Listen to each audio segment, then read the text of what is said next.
You're tuned in to Beyond the Known. In 1947, Admiral Richard Byrd led one of the largest U.S. military expeditions in peacetime history, Operation Highjump. But according to his own words, something extraordinary happened. Flying deep over Antarctica, Byrd claimed he was pulled off course, away from blizzards and ice, into a hidden land, a place with warm lakes, green valleys, and beings watching him from the forest. His radio went silent for 3 hours. When he returned, he spoke of a threat from beyond the South Pole, and then the story vanished. But his private writings told a different tale. To understand what Admiral Byrd may have encountered, we need to revisit the mission that took him there and ask whether Operation Highjump was more than it appeared. Okay, so let's start right there with Operation Highjump. Officially, the United States Navy Antarctic Development Program, 1946 to 47. Right. And you hear peacetime expedition, but the description, well, it sounds massive. One of the biggest ever, really. Oh, absolutely. It wasn't just big. It was, well, enormous, especially considering it was just after World War II ended. The world's barely catching its breath, and the U.S. Navy sends this huge force down to Antarctica. Led by Admiral Byrd himself, even though someone else was in operational command. Exactly. Byrd was the driving force, the organizer, though Admiral Cruzen was technically in charge on the ground, or on the ice, I suppose. And they planned for it to last a good while, 6, maybe 8 months. That tells you something about the scale and the perceived challenge. It really does. So let's talk about that scale. Yeah. Because a peacetime scientific mission doesn't usually conjure images of, well, what they sent. No, it certainly doesn't. I mean, we're talking a fleet, 13 ships, 13. Wow. Yeah, not just a couple of research vessels. You had your essential supply ships, naturally, like the USS Yancey, the Merrick, needed to keep everyone going down there. But then you've got serious icebreakers, the USS Burton Island, the USCGC Northwind. These are built to smash through thick ice. Right, heavy duty. And get this, a submarine, the USS Senate. Now, what's a submarine doing on a standard Antarctic research trip? That definitely raises eyebrows. Yeah, that's unusual, mapping the underside of ice flows. Or something else. Well, that's the question, isn't it? And add to that nearly 5,000 personnel, 4,700 men and women. That's a small town. That's practically an army. It really is. Yeah. And then the air power, 33 aircraft, PBM Mariners, those flying boats, good for water or ice landings. Uh-huh. And R-4Ds, the military version of the classic DC-3, robust planes. But crucially, they weren't just carrying people. They had advanced cameras for mapping, obviously. Makes sense. But also magnetometers. Okay, magnetometers measure magnetic fields. Exactly. They detect variations in the Earth's magnetic field. That can tell you about geology hidden under the ice, rock formations, or it could potentially detect large metallic masses. Metallic masses. Okay, so not just looking for rocks. It certainly allows for that possibility. So when you add it all up, the ships, the sub, the thousands of people, the specialized aircraft, it looks much more like a full-scale military operation than just, training and science. So what were the official goals then? The story they gave the public? Because they were pretty open about filming it. It even won an Oscar. They were very transparent on the surface. They brought military photographers. The footage became The Secret Land, won the Academy Award in 1948. Big names narrated it. Right. And the stated goals sounded perfectly reasonable on their own. First, train personnel in test gear in extreme cold. Makes sense for a global power after a war. Think Cold War brewing. Makes strategic sense. Second, figure out if they could build and maintain permanent bases down there. Logistics, feasibility, ambitious, but understandable. Okay. Third, gather geological and geographic data, mapping the unknown continent. Essential stuff. And part of that was setting up a new base, Little America the Firth, on the Ross Ice Shelf. A base for research. Supposedly, yes. So on paper, it looks like a very thorough, very ambitious scientific venture. But it's that on-paper part, isn't it? The official story starts to feel a bit thin when you look closer. It really does. That's where the questions start piling up. And the first one, the most obvious one, is just, why so big? Yeah. Why this massive military force for peacetime science? It just feels disproportionate. Like sending a battleship to rescue a cat, unless the cat is, secretly a tiger. Or unless you think there might be tigers in the area you're not telling anyone about. Precisely. It strongly suggests there was maybe another agenda, something unsaid. Or perhaps they genuinely perceived some kind of threat down there that warranted this level of force. And then there's the timing issue. It ended abruptly. very abruptly. Planned for 6 to 8 months, remember? Right. But they pulled out in late February 1947. That's a full 6 months early. 6 months. That's not just cutting a trip short. That's abandoning it almost. What was the official reason? Early approach of winter and worsening weather conditions. Which, okay, Antarctica's weather is brutal, unpredictable. Winter comes fast. Yeah. But this was a massive, specialized expedition designed for those conditions. With icebreakers, experienced polar crews, the works, to pull everyone out. Everything. 6 months ahead of schedule because winter was coming a bit early. It doesn't quite add up. It feels like something else must have happened. Something unexpected, something urgent. Something that made staying untenable, maybe? Possibly. Or something that achieved an objective much faster than expected or failed spectacularly. We don't know. But it adds to the mystery. And then Admiral Byrd himself. He didn't exactly come back talking about penguins and ice samples. No, he absolutely did not. His comments upon return are, well, they're extraordinary. There was an interview March 5th, 1947, in a Chilean newspaper, El Mercurio. And Byrd issues this stark warning. He says, and this is a direct quote, Admiral Richard Byrd warned today that the United States should adopt measures of protection against the possibility of an invasion of the country by hostile planes coming from the polar regions. Invasion. From the polar? In 1947. Exactly. Hostile planes. Coming from the polar regions. He insisted he wasn't trying to scare anyone, but he talked about, quote, the cruel reality that in a future war, the U.S. could be attacked via the poles. Wow. He even mentioned the fantastic speed with which the world is shrinking based on his polar experiences. This isn't just standard strategic talk. This sounds like someone who saw something, encountered something that fundamentally shifted his perspective on global security. Something advanced. And threatening. Coming from a decorated admiral, a polar hero that carries weight. Or it should have. You'd think so. Yeah. But what happened next just deepens the mystery around Highjump. When Byrd got back to the U.S., he wasn't celebrated with parades, not immediately. He was whisked off to Washington for an intense debriefing. Which sounds unusual for a science mission commander. Highly unusual. And then reports suggest he was hospitalized shortly after. And this is key, allegedly warned pretty strongly by government officials not to talk publicly about what he actually saw or experienced down there. So a gag order, essentially. It certainly sounds like it, based on those accounts. If that's true, it implies whatever happened, whatever he reported in that debriefing was considered incredibly sensitive, maybe dangerous, definitely not for public knowledge. It paints a picture of a mission that was far more complex, maybe far more unsettling than the official story let on. Absolutely. The secrecy, the warning, the early return, the sheer scale. It all points towards something significant happening beyond just mapping ice. We should also remember, though, amid all this speculation, that Antarctica is genuinely dangerous. People did get hurt, right? Yes, absolutely. It's crucial to remember the human cost. This wasn't a theoretical exercise. 3 airmen died when their plane, the George I, crashed in a blizzard on Thurston Island. Maxwell Lopez, Wendell Henderson, Frederick Williams, and 6 others survived that crash but were stranded for almost 2 weeks in horrific conditions before rescue.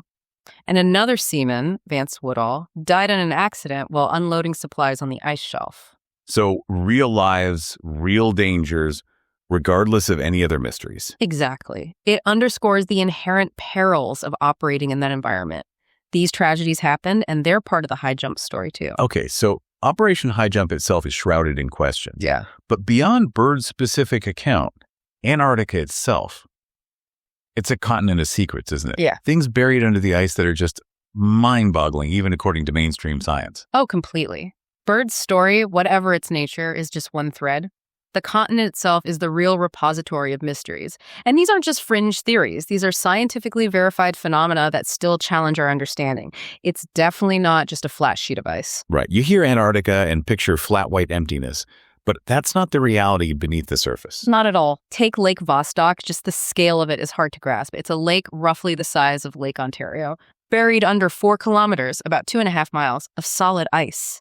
Think about that pressure, that depth. Incredible. And it's been sealed off for how long? Potentially 15 million years. 15 million. Cut off completely from our atmosphere, our world. That's geologically staggering. How did they even find it? It started with seismic sounding back in the 50s by a Russian geographer, Kapitsa, sending sound waves down and listening for echoes, basically. Like sonar. Exactly like sonar. The echoes hinted at something liquid down there. Then later, radio echo sounding using radio waves confirmed it. They got these really strong, smooth, flat reflections. That's the signature of a large body of water beneath the ice. And there are other weird things about it, too. Magnetic anomalies. Yes. Distinct magnetic anomalies detected over the lake area. We don't fully understand why they're there, but it adds another layer of intrigue to this hidden world. So an isolated world under the ice for millions of years. What does that mean for life? Could anything survive down there? That's the billion-dollar question, isn't it? And the clues are tantalizing. They've analyzed ice cores drilled near the lake, specifically the accreted ice at the bottom that's refrozen lake water. Okay. And initial studies, despite some contamination worries, hinted at microbial life. But later DNA analysis, that was the kicker, they found gene sequences from a surprising diversity of microbes. Including heat-loving ones. Huh. How is that possible under miles of ice? Exactly. They found DNA from thermophilic bacteria microbes that thrive in really hot environments. This suggests parts of Lake Vostok might reach temperatures up to 50 degrees Celsius, maybe 120 Fahrenheit. The thinking is geothermal activity. There seems to be a significant heat flux anomaly under the lake, much higher than normal background heat. It points towards possible magmatism, molten rock beneath the lake bed, warming the water from below. So you've got this ancient, isolated lake, possibly warmed by geothermal vents, potentially harboring unique life forms that haven't seen the sun in millions of years? Precisely. Relying on chemosynthesis, getting energy from chemical reactions, not sunlight. When the Russians finally drilled into the lake itself in 2012 and got samples of the actual frozen lake water, it confirmed this diverse genetic material. It's like finding an alien ecosystem on our own planet. That's absolutely incredible. And Vostok isn't the only massive feature hidden down there, right? Yeah. You mentioned mountains. Right. Lake Vostok is amazing, but then you have the Gamburtsev Mountains. Imagine the European Alps, that scale, that grandeur. Okay, huge mountain range. Now imagine it completely buried under thousands of feet of ice in East Antarctica. Nobody knew they were there until radar surveys revealed them. It completely changes your mental map of the continent. It's not flat. It's got this dramatic hidden topography. A whole mountain range, unseen for millennia. Wow. And there's another anomaly, too.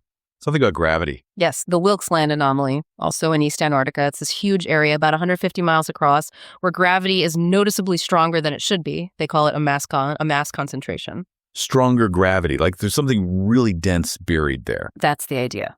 The leading theory, based on gravity data and radar that penetrates the ice, is that it's a massive impact crater. Asteroid impact. Potentially a huge one. Estimates suggest it could be over 450 kilometers wide. That's more than twice the size of Chicxulub, the crater linked to the dinosaur extinction. Twice the size. Could it be linked to another extinction event? There's strong speculation it might be. The estimated age is around 250 million years old, which lines up perfectly with the end Permian extinction, the Great Dying, the biggest mass extinction Earth ever experienced. Whoa. The gravity gradient there is also unusually steep, much more so than most places on Earth. It's a major puzzle for scientists what exactly caused it and what were the consequences for the planet. So beneath the ice, we have potentially unique ecosystems in hidden lakes, buried mountain ranges the size of the Alps, and maybe the scar of an impact that caused the biggest extinction event ever. Yeah. That's a lot. It is. And what makes it even more mysterious is how much of Antarctica is still off limits. Off limits how?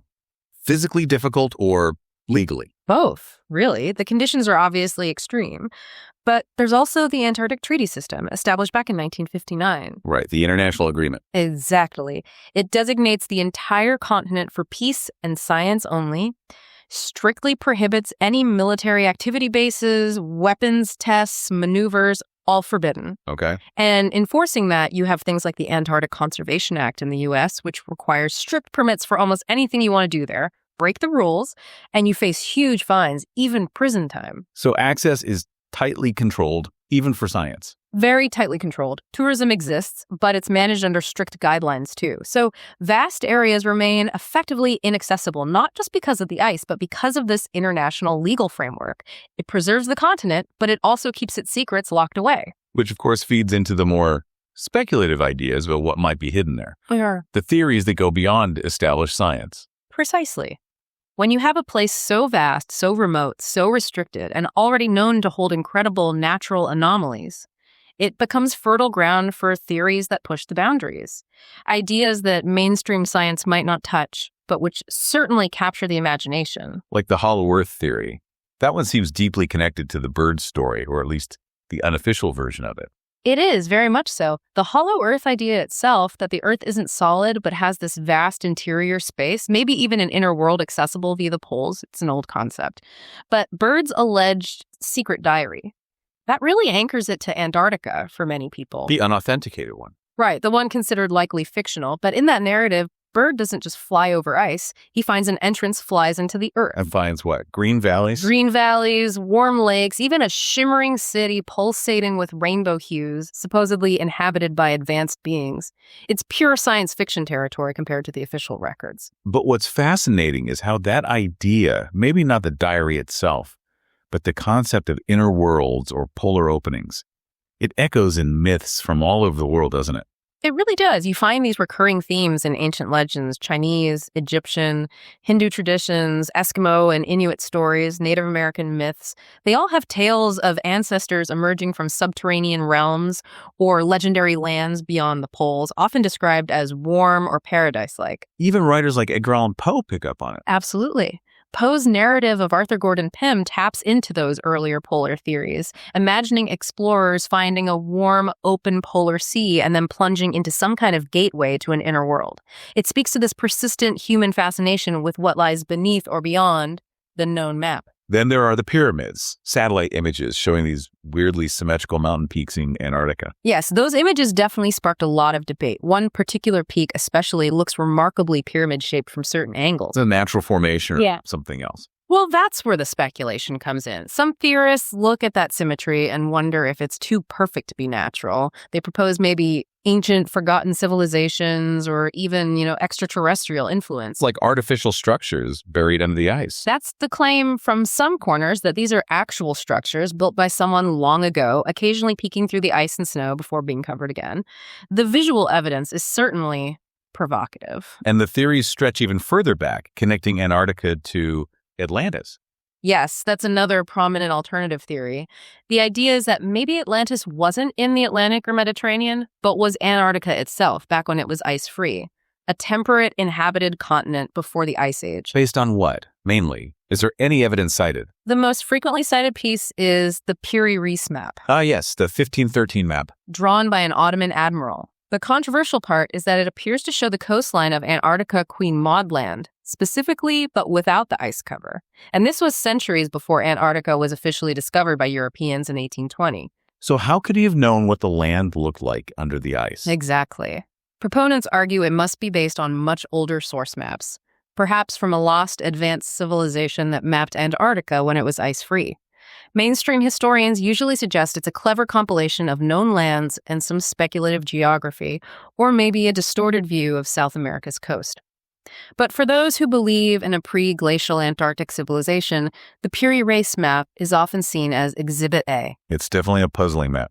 Okay, moving from ancient civilizations to more recent and perhaps more unsettling theories, the Nazi connection. Ah, yes. The rumors of a secret Nazi base in Antarctica, New Berchtesgaden, supposedly established during their 1938-39 expedition. And stories of U-boats escaping there after the war. That's often part of the narrative. U-boats carrying Nazi leaders, secret technology, heading south to this hidden sanctuary. And this ties back into the Byrd diary again, the alleged one. It does, in a very specific way.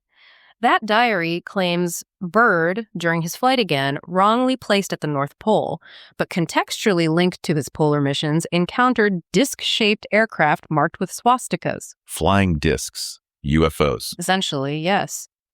The diary describes a voice with a Nordic or Germanic accent welcoming him, suggesting these inner Earth beings, or perhaps surviving Nazis helped by them, had this advanced technology.